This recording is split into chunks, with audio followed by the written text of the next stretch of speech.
Hello everybody, I'm just waiting for a few seconds to be sure everybody is online. So I just want to be sure everything is working well and everything is perfect. So good morning to all the people in America, good afternoon to Europe and Africa, good evening, good night to Asia and Oceania. I'm Guillaume Nery. I'm a world champion freediver and very proud Cressi ambassadors for 8 years now, and I'm very happy to share this moment with you on this Cressi Instagram live. The idea of this live is to share with you, so in English, this is the best way to share with all of you all around the world some thoughts and some lessons I've learned with freediving. This is the idea of this topic, of the subject today. I really wanted to share with you really the 10 lessons that I've learned with freediving during all my career, and that I'm still learning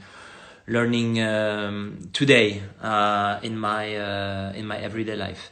So try to be to listen to everything I'm gonna say, because after this live session there is this little game giveaway. You will have 3 questions to answer about all the topic I will talk with you, and you have some giveaway, some presents to get from Cressi. So if you are there, stay there, and I'm sure I'm sure you will learn some new information, and you have the chance to get some nice, cool stuff from Cressi. Also, if you have some questions, don't hesitate during the talk to write them down. I will not answer you straight away because I'm doing the presentation, but we have a friend from Cressi, Becca Hurley, who will collect all the information, and in half an hour after my session she will join me on a shared Instagram station, and she will ask me the best questions, and I will answer, and you will still be able to ask some more questions. So stay connected. We will have a great moment all together. So the idea of this moment is not to share with you some specific technique. I'm not going to tell you all the training technique. I wanted this talk to be more universal. I wanted this topic to be interesting for all the ocean lover, freedivers, spearfisher, or divers also. I know you were a lot following Cressi from the diving community, and also for the people who just love the water, and this lesson I've learned with freediving, I'm really using them, and I'm really trying to adapt them to a lot of different projects and situations in the everyday life. It's just things that I brought from the freediving experience, and that can be very useful for every situation we are facing in our everyday life, and especially today with this very unique and hard crisis. There are some interesting things to learn and trying to adapt to this situation. It's not always easy, but I'm trying to get everything from the deep and to use it in this everyday life. So these 10 lessons, I will start from the first one. Learning how to hold my breath actually is of course the basic of freediving. But what I've learned first, holding my breath, is how to breathe. It may seem strange, but I had to wait to hold my breath to understand that actually we have the capacity, all human, to control the way we're breathing. The way we are breathing, because normally we're not thinking about how we're breathing. It's something we are doing without even thinking about it. We are born with the first breath, we're dying after a last exhale, and in between, during our life, we are breathing in and out. When we are sleeping, when we are active, and we're not thinking about that. So it's automatic, and it's a good thing, because it will be kind of hard to always think about, I need to breathe in, I need to breathe out, I need to breathe in. It will be we will be very busy just doing that. So it's good that it's automatic, but we can control this. We can take over. And we can decide to focus on the way we're breathing, and we can change the rhythm of breathing. And doing freediving, I understood that breathing is so important. Breathing is something that can really be a magic to really change with the body the way your mind, your emotion. You can really interact with your mental, your brain through the breathing. Just by changing the rhythm of breathing, just by using different muscles. For example, most of the people are breathing with the upper part of the chest, but if you learn how to control the diaphragm and to relax the chest and use just the diaphragm, it's a really good start to relax and calm down. If you change the breathing rhythm, for example, if you just think about how to control the way you're breathing out, just trying to make the exhale a bit longer than the inhale. For example, you do that, you inhale and you exhale as long as possible.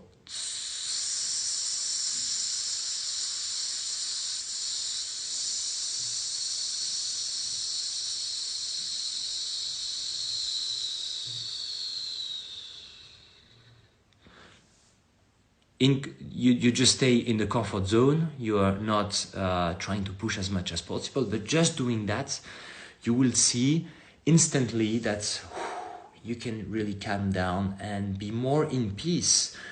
And this is really something easy. You can just listening to me, you can just try doing it, and you will see that straight away you can calm down your mind and your body. So thanks to freediving, I learned like you can do crazy and magical things with the way you're breathing. Then with the practice of freediving, I encountered for the first time the idea of risk management. Why I'm talking about that is because we are living in a society that try to be as safe as possible. In every field, we tend to be safety, which is, of course, a good thing to have a healthy life and to live longer. But we are more and more, I think, disconnected to a kind of spice in the life that is the link with risk. So I'm not telling that it's important to live a risky life and do stupid things. What I'm trying to say is that the way we're doing freediving is actually holding our breath. We're holding our breath, so it's something like very demanding. It's something that's it's like you are committed. You are focused in what you're doing, and you know that there is a part of risk involved in what you're doing. So when I'm doing freediving, I'm not doing it like randomly. I'm doing it with a team. That's rule number one for the people who are listening to us: never ever freedive alone. So the way we are doing freediving is always with a buddy. always with supervision of someone. So we manage the risk. When I'm diving very deep, I have a team around me, and it's very important that we know exactly what we're doing. But at the same time, I'm facing the pure nature, and there is, of course, a kind of risk. But it's interesting to accept that life has a part of danger. We got a connection problem, so I'm back. And I was talking about the first three important things that I learned with freediving: the breathing, the risk management, and the patience, and slowing down. And now number 4 is creativity. Creativity played a major role in my career, because freediving is a very tricky sport. When you do it like recreationally, it's fabulous. It's fantastic sport because you can discover the underwater world, fishes, and the magic of the underwater life.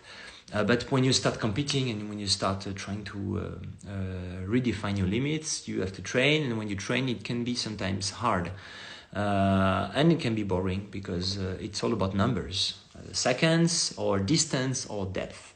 And when you want to train with consistency, after several months or years, you can it can be hard to keep the motivation. So I think it's really important to be creative, and I've always tried to during all my career to be as creative as possible.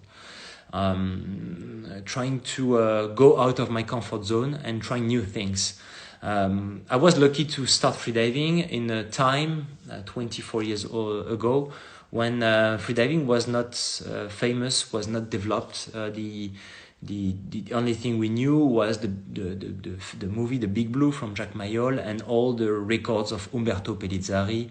At that time, he was like the model, and he was my model and the guy who was inspired when I was watching his record and his video, and this is one of the reasons why I started freediving. But there was no book about training. We didn't know how to train. It was really adventure, exploration. So it was fascinating trying to invent and trying to be as creative as possible, because there was no clear path to follow. Today we have learned many things. Today you can find many books. There are many studies.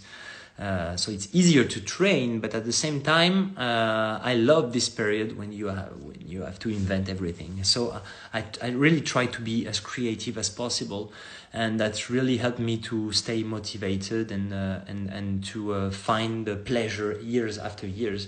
You never know if what you trying is going to work at the end, but it brings you so much excitement that at the end it's working in some way. I've also tried to be creative in the way I was sharing the passion with the people. With Julie Gauthier, we did many films, underwater movies, and the idea was to create something new, trying to share the passion in a new way, with a new approach, trying to share with people what is really the feeling of being underwater without any equipment, apart from breaking records. So we did together. Julie was filming most of the time on breath hold, so that helped us to be as creative as possible in the way we can move underwater when you are we have no equipment underwater, and when you are on breath hold, you can be very creative in the way you're filming and the movement you do. So we try to invent new way of filming. And in my way of moving underwater, I try to be like different.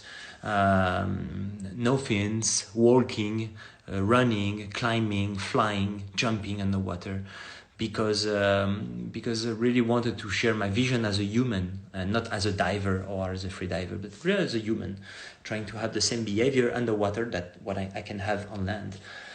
So we did a lot of creation in movies, and the last one is One Breath Around the World, who went out last year. I'm sure you've seen those movies.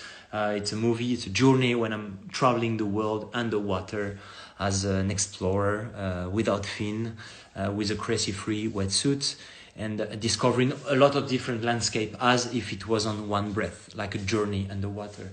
So I'm going from an underwater city, engulfed city in Japan, to the cenotes, the Mexican cenotes in the Yucatan, to a lake, a frozen lake in Finland, to sharks in French Polynesia, to meeting the bajaos in Philippines, to this incredible moment when I'm swimming with the sperm whales in around Mauritius Island in the Indian Ocean. The scene when we can see them sleeping and I'm swimming around them. That was really unique, and that was a way for me to share my passion and the love for the underwater world with a creative way. So creativity, I try to apply it to everything. To all my projects, I try to be creative. I try to invent new way. I try to see the life with another eye, with some magic. And being creative is very helpful for that. And you can all be creative. You don't need. I'm not an artist. I'm not a musician. I've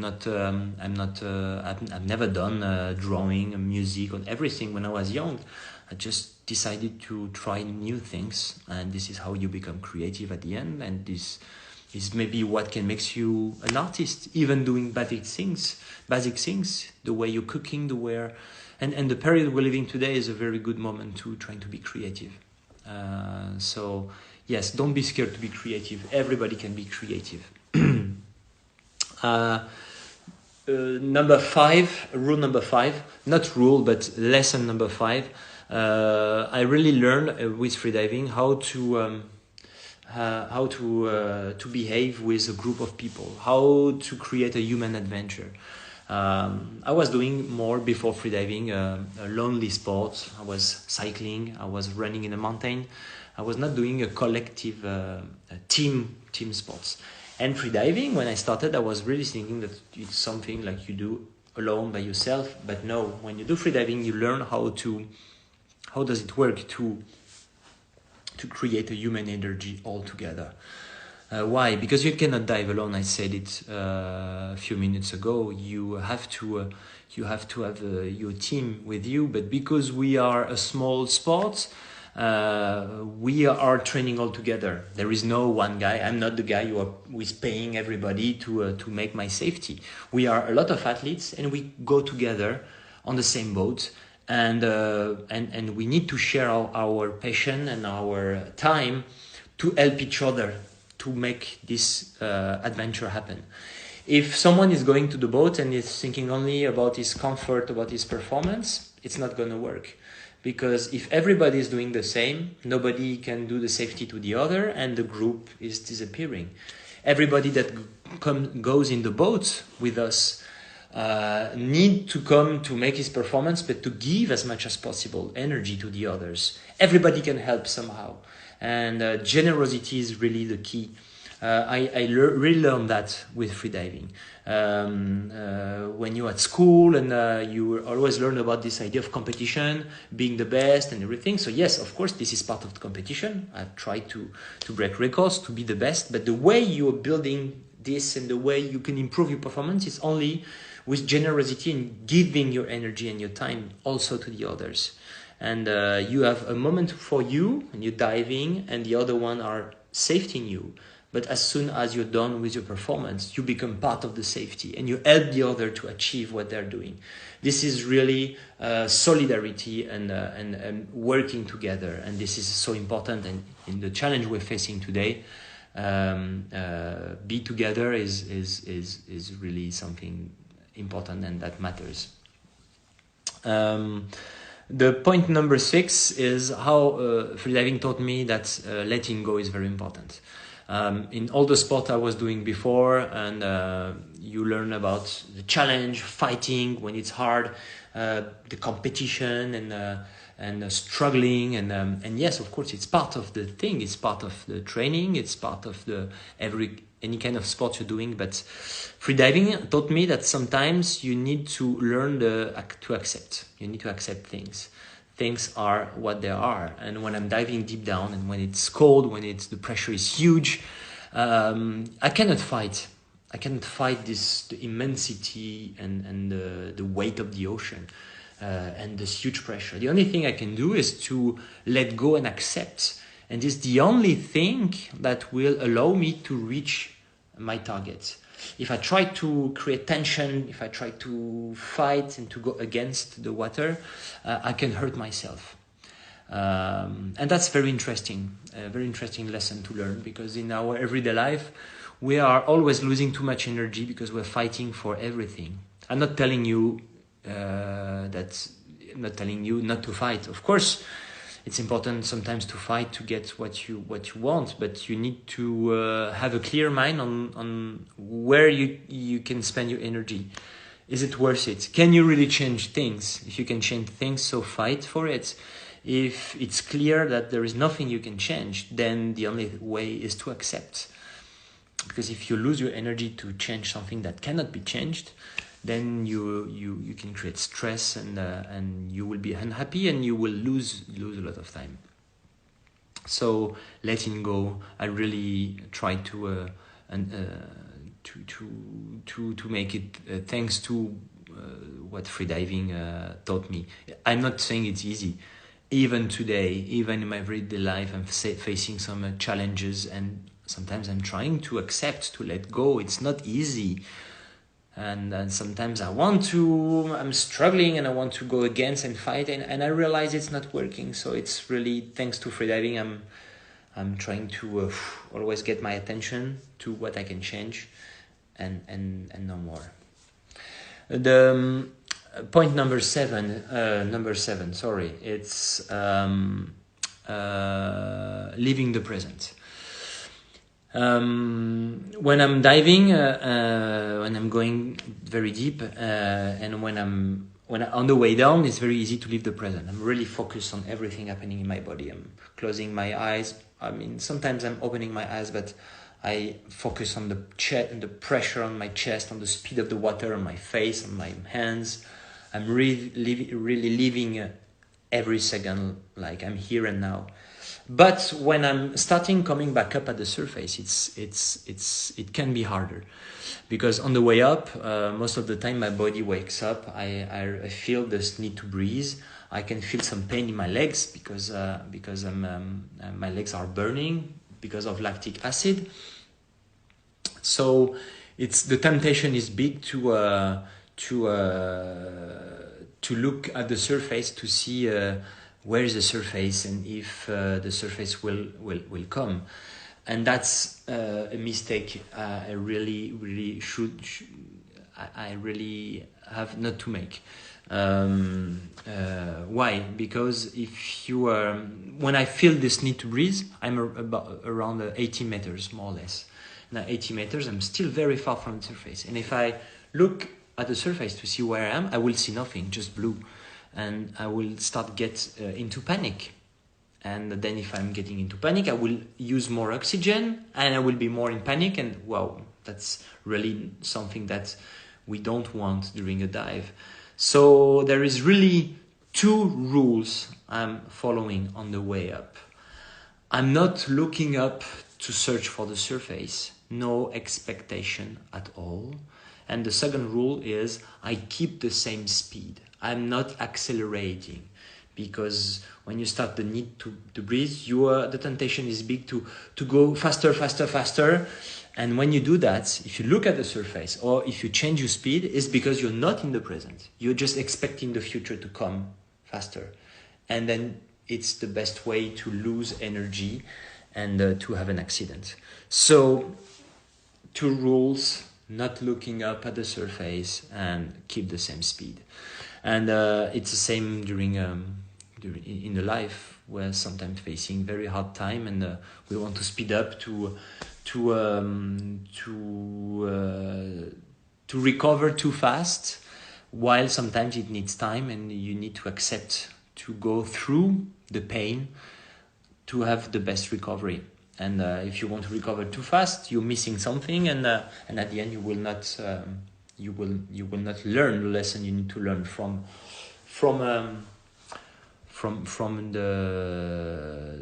the hard time you are facing in the life.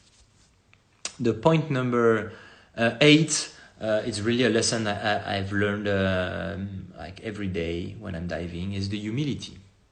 Humility is very important because each time I'm diving deep, I realize how small I am and how vulnerable I am. When I'm deep down at 126 meters, that's my best performance. If I look around me, it's like I can see no limits around me. It's blue everywhere. It's cold, it's dark, the pressure is huge, and I feel very small. And exactly at that moment, I'm not pretending I'm the world champion, and I'm just feeling very small and humble and lucky to experience this. But I know I'm not a dolphin. I'm not a human fish, and I need to swim back at the surface. Very important to stay humble and to know that the water, the elements, the nature is much bigger and stronger than what we are.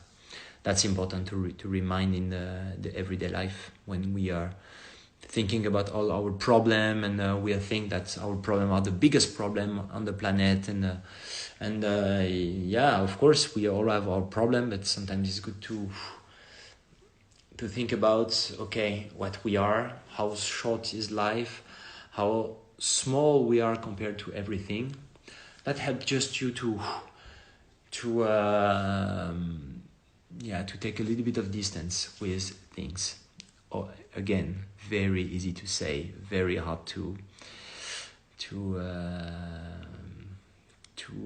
apply and to make it work in everyday life. And I know what I'm talking about. I'm facing that today, facing some very complicated time, and I know what to follow, and sometimes I'm misunderstanding because I'm human, but I know which rule to follow.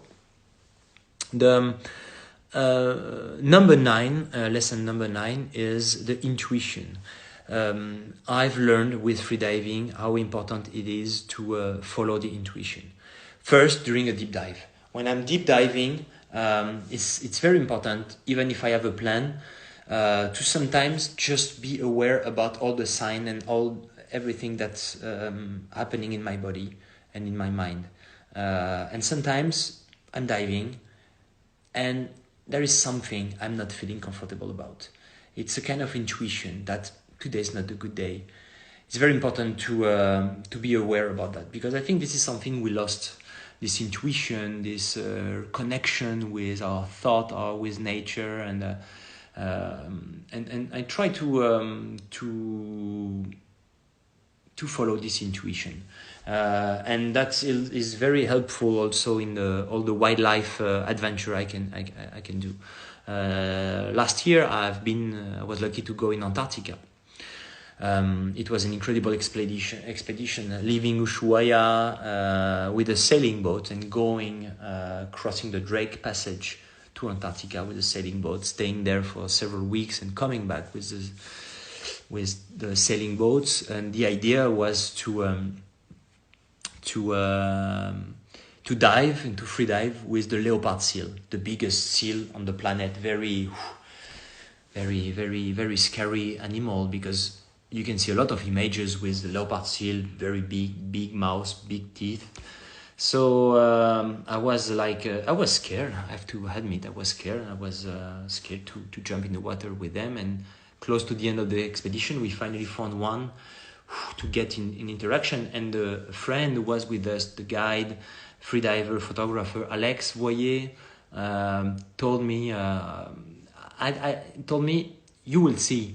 You can write books about the behavior of the animal, about everything, but at the end, when you will jump into the water, you will become an animal too. You will come back to your animal state, and you will be an animal with another animal, and your intuition will know if this moment is peace, if you're accepted by the animal, or if you have to go out of the water. I was like, are you sure? I've never done that. I've done a lot of experience and diving with other animals, but first time with this animal. And as soon as I jumped into the water, so the water is very cold there, very hot condition, -1 degrees in Antarctica when we were diving there. So, and the water is still liquid because it's salt water. And as soon as I jumped into the water and I got the first interaction, I understood what was the meaning of this intuition. I really could feel, even without talking, with the behavior of the animal, that something strong was happening and that I was feeling safe. The animal was dancing with me and we were having like a magical moment together. And there was no anger, no fear on my side, on her side. It was a big female. That was one of the most magical moments I had underwater. And it's important sometimes to listen and to follow the intuition. And the last lesson I've learned with freediving, really related to all the record I've done and about the history of freediving, is that our potential is limitless. Really, when I really started freediving, I was able to hold my breath for 1 minute and 30 seconds, and I was thinking, wow, that's maximum I can do. And then I improved my capacity to hold my breath. Then I started to dive, and at some point I couldn't dive deeper than 40 meters, and I really had this feeling that, wow, that's my limit and there is no way to get deeper. And we have a potential of adaptation, incredible. It just needs time and patience. And we have this capacity to always learn and to adapt to new things and to new situations. And when I made my first world record at 87 meters in 2002, I was the youngest world record holder at that time. I remember I was looking at the 100 meters barrier. So in my discipline is constant weight, swimming down with the monofin, swimming back up with the monofin. And at that time, nobody was diving at 100 meters without assistance. And when I did this first world record, I was like, wow, maybe one day I will be able to reach 100 meters. And 2 or 3 years later, I was able to dive deeper than 100 meters, and then deeper than 110, and then deeper than 120. And my deepest dive in 126. And in 2015, I had an accident because of I was attempting the world record of 129, and the organization and the judges made a mistake with the rope, and I went down to 139 meters. So of course I had an accident on the way up. I had a blackout, so I couldn't get the record. But I went down to 139. This is something I couldn't imagine that was possible, because if you are training, if you take your time, the body potential and the mind human potential in the mind and the body is crazy. So that's, I think, the last thing I want to tell you, that we have really a huge potential to change things and to adapt to many situations. I hope we will use it in the future to change and to find a new way to interact with nature and to live on the planet without destroying it. That's the main challenge we are, as humanity, we're facing today. Thank you very much for your attention. I will see if Becca is around to invite her. Uh-oh.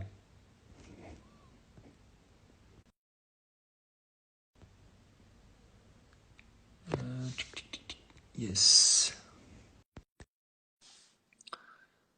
So I sent an invitation. Yes. Hey. Can you hear me all right? Yes, very good. I couldn't see the last 20 minutes. I couldn't see any comments. So I don't know if there was comment or not. Yeah, so there's been a ton of great comments. So I just kind of wanted to start out with that first. A lot of people just saying how inspiring you are. And, thanks for sharing these lessons that you've learned. So I think I just want to jump right into some of the questions we got early on before we had a couple of those difficulties. Yeah. So the first one was just, what's been the most unforgettable experience for you freediving? Wow, there are so many. But okay, during the presentation, I was talking about the sperm whale. Yeah, and I I think was it cut out there, so some people probably didn't hear that part. okay. Yeah, it was during the movie One Breath Around the World, and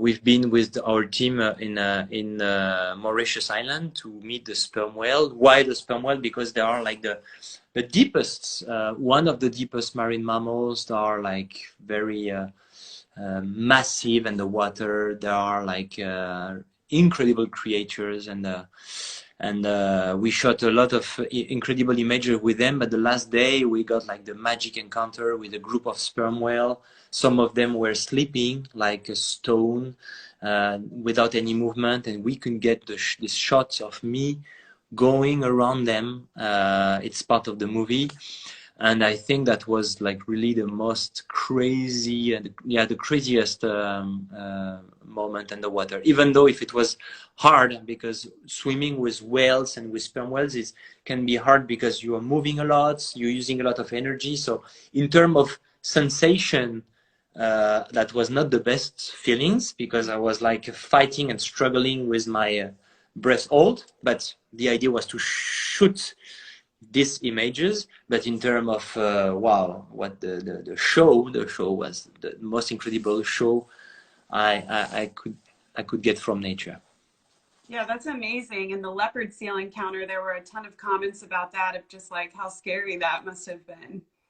Yeah, that was scary. I mean, in my mind, but as soon as I jumped into the water, yeah, something changed. It's really crazy. It was really a moment of peace, really very peaceful. You can see.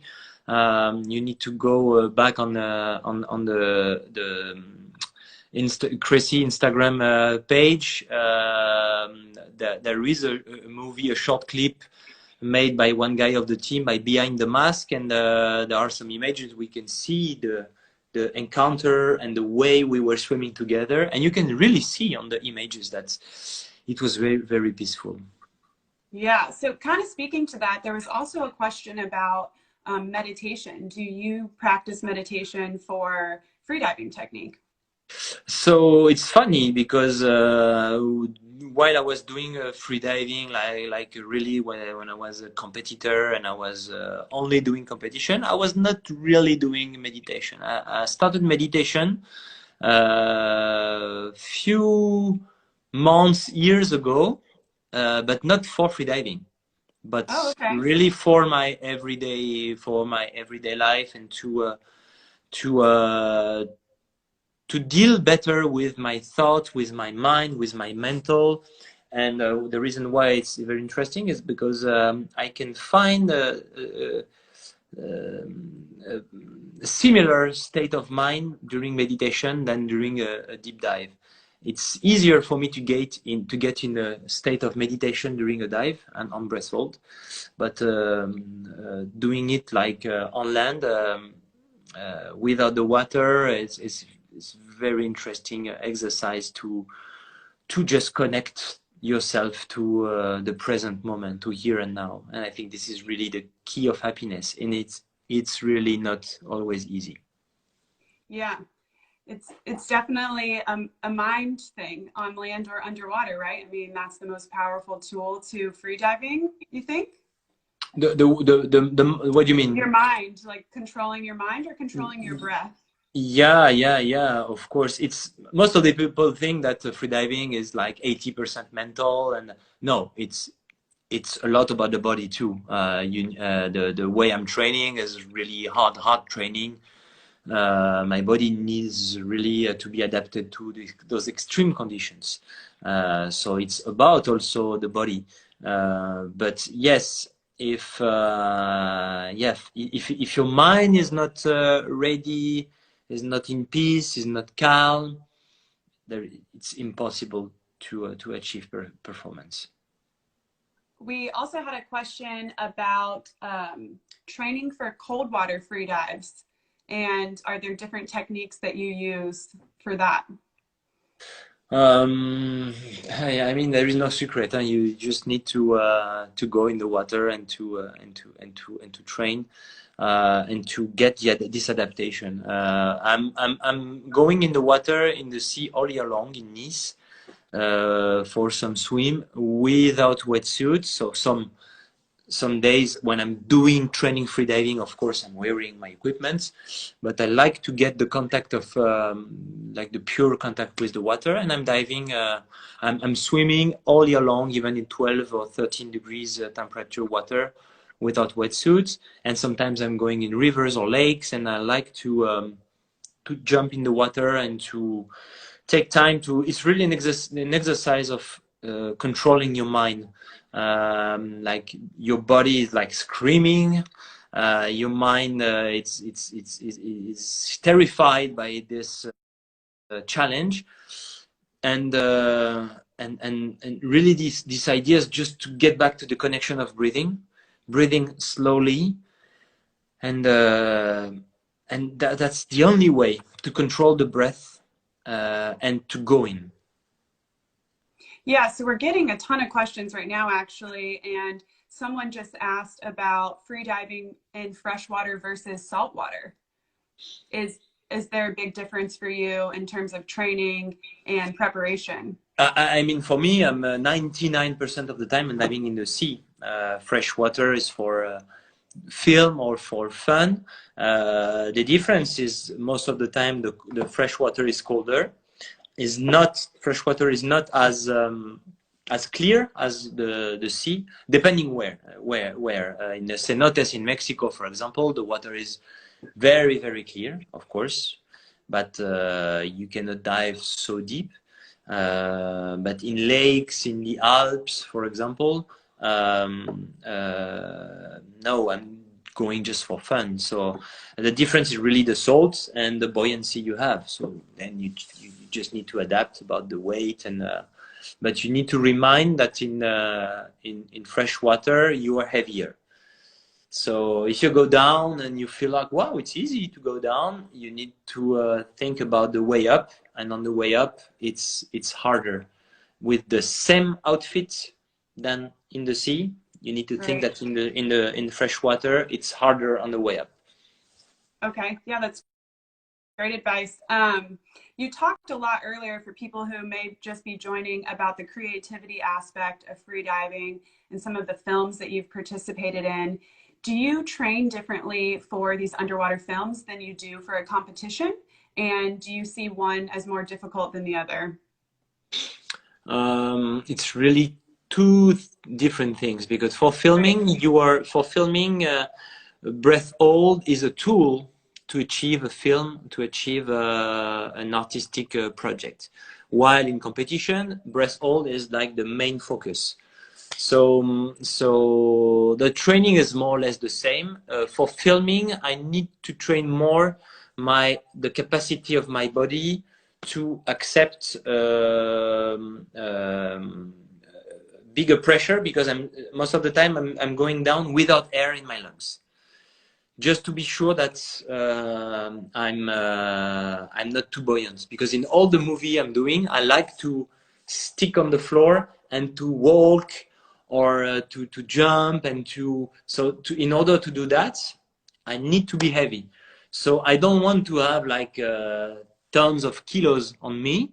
I prefer to have some kilos hidden somewhere, and to be heavy with empty lungs. But this is very hard and very demanding, and you need a lot of safety to make that happen.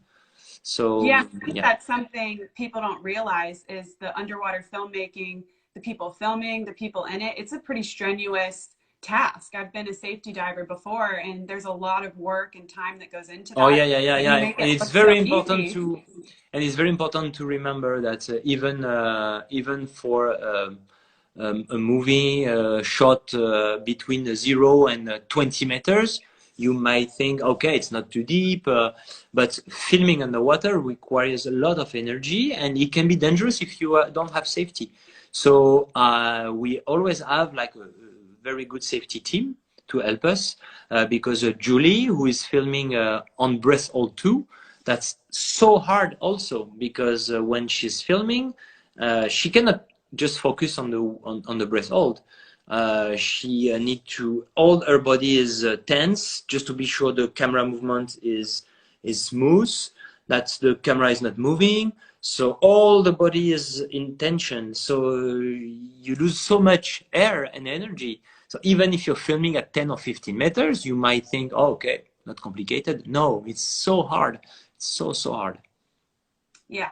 So we're getting a lot of people asking, you know, hey, where can I go diving right now? Everything's closed down. So I was hoping, can you maybe just address what are some techniques people can do at home right now out of the water to help with their free diving? Oh, there not that many things. For me, I'm doing everyday exercise. I'm doing some running close to home, or CrossFit training with body weights. And I'm doing also some yoga exercise almost every day. And I'm doing, not every day, but some breath hold exercise, so static breath hold, like really laying down on my mat, and I'm doing some series of holding my breath, or I'm doing some walking apnea also. So I'm going in my little street. There is no car, nobody, and so you have to be very safe if you do that, because you are standing up. It's very important to not to push too hard, but just to keep the adaptation of your body to move with less air, without breathing. And so I'm doing some series apnea walking. Okay. Of course, keep asking questions if you guys have them. We're just revisiting some questions from earlier in the video. You talked a lot about the potential of being limitless and how free diving has taught you that. So what's next for you at this point? What are you working towards? Today I'm not looking to. I'm not searching to break more and more records. I'm more. I want to keep the contact with the deep. I love diving deep. I love this feeling. I love every time I'm going in the water, and every time I'm diving deep, it feels like I'm learning something new. So I still want to improve, but improvement is not just numbers. Improvement is the knowledge you have of yourself, about your. I want to master more and more this art of breath hold. In terms of project, I have more artistic projects in my mind. So I have to wait the end of this situation, because today nothing is possible. But yes. Yeah. So how are you connecting or staying connecting to freediving and the ocean while you're at home? Because, you know, you're at home just like the rest of us. And I know it's hard for freedivers and divers and people who are used to being out in the water.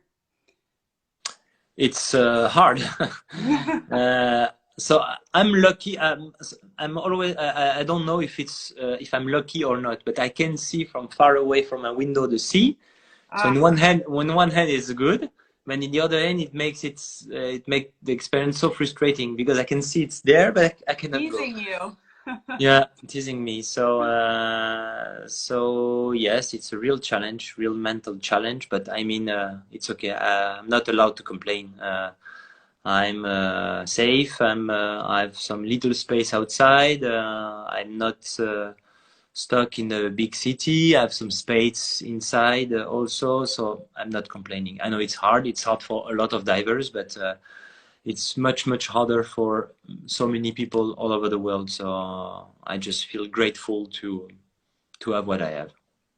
Yeah, and I think everyone's just so grateful that you are able to share with us today. We've learned a lot from you so far. There was one kind of fun question that I wasn't expecting, but somebody was asking about underwater hockey. They play underwater hockey, and they wanted to know if you had any advice for underwater hockey versus freediving competitions. No, it's completely different. I've tried once or twice underwater hockey. It's so hard.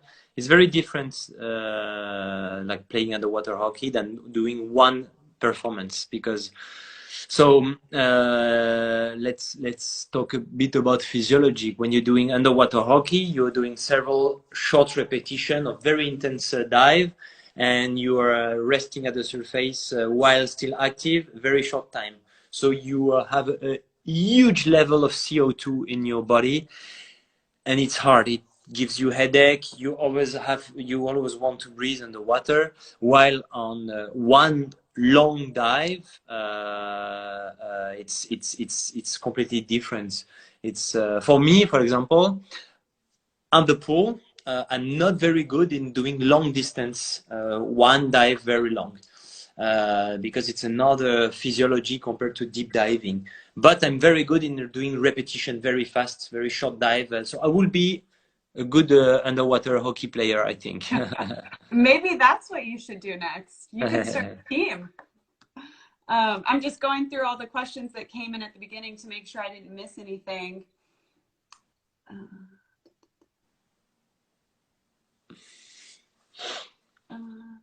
There was another one just about the underwater filmmaking, how you got into that. What made you decide that you wanted to kind of go into that creative outlet? Sorry, there was a little, can you repeat? Oh, yeah. There was another question, just how you got started with the underwater films. What made you want to get into that instead of just competition?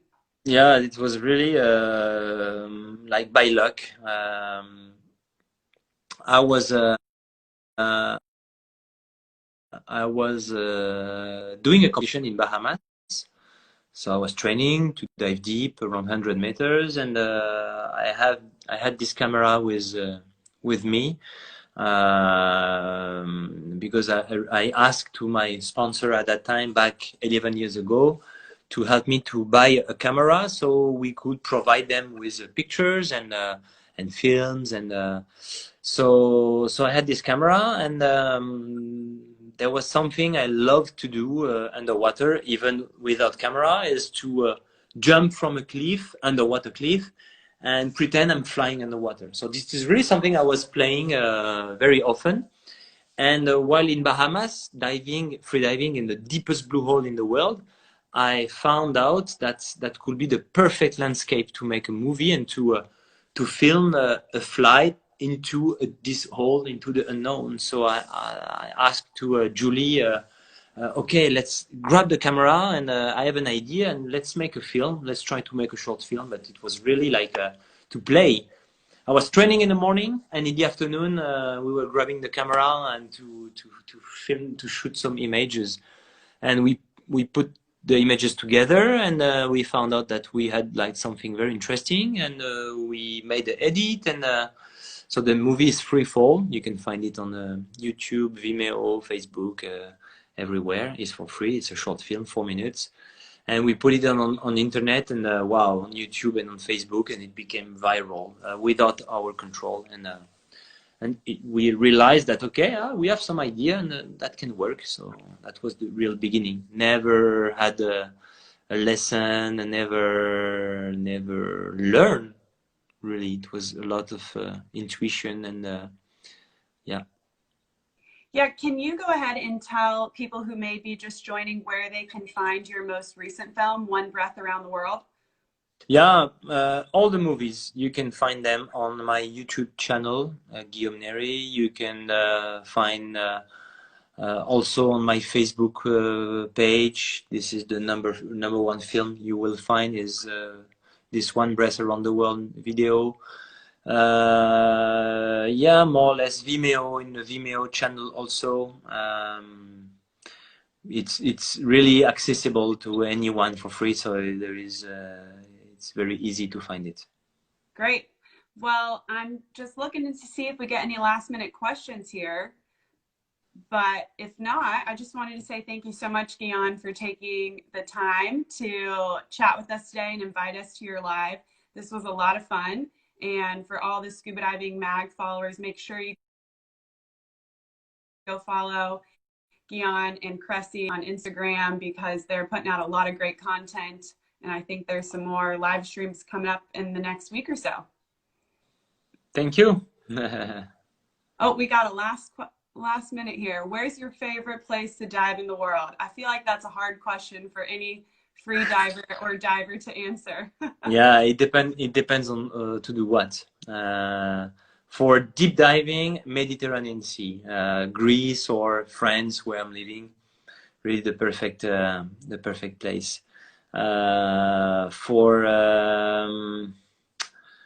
For marine encounter, tropical life, and it's really French Polynesia. This is a place where I'm trying to spend several months during the year. It's like my second home, and French Polynesia is really a place incredible, not just for freediving, but for the culture linked to the ocean. Okay, cool.